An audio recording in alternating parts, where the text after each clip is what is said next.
All right, now what we're going to do is we're going to do the low back sitting.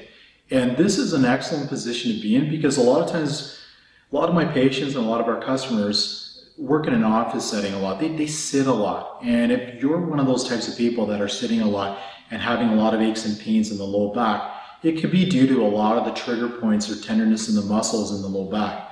So what we're going to do is we're going to show you how to get the muscles working while you're in a seated position. So you can do hands-free all your work while you're getting a little bit of massage into those deep muscles. Another key thing is what we found out is that by using the Muscle Wizard sitting, that it actually gets your back in the right position. It actually, what's the word I want to use? It actually gets your posture corrected.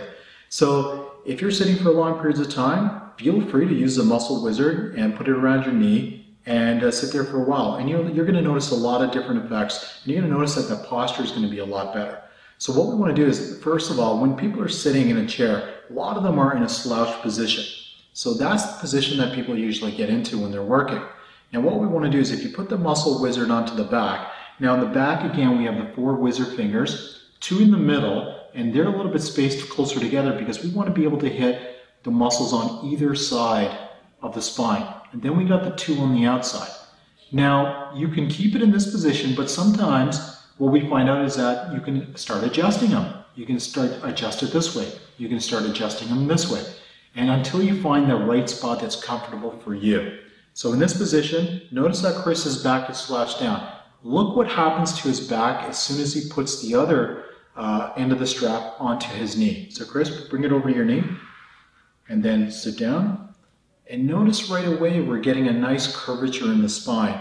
And this is going to keep your posture corrected while working into those deep muscles. Also, what I find with a lot of our customers is that they like to just put enough tension in the strap that they're able to keep that foot down.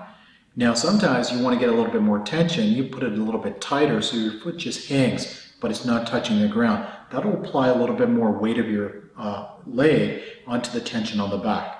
Now another thing is Chris can bring the knee back and we can adjust it a little bit higher. Now, here we go, and then extend it back down. There we go. So what you're going to be able to find is there's going to be that one position where it's perfect for you. I find a lot of times when people start with this, they put it onto the back, they don't really feel anything.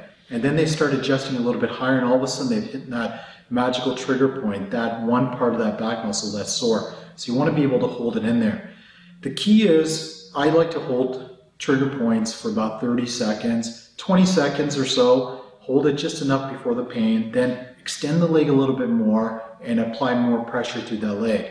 But a lot of times when people are sitting in the office, you want to apply just enough pressure that it feels comfortable and you're getting a nice stretch going back there and it's holding your posture. And you can sit like this for a while.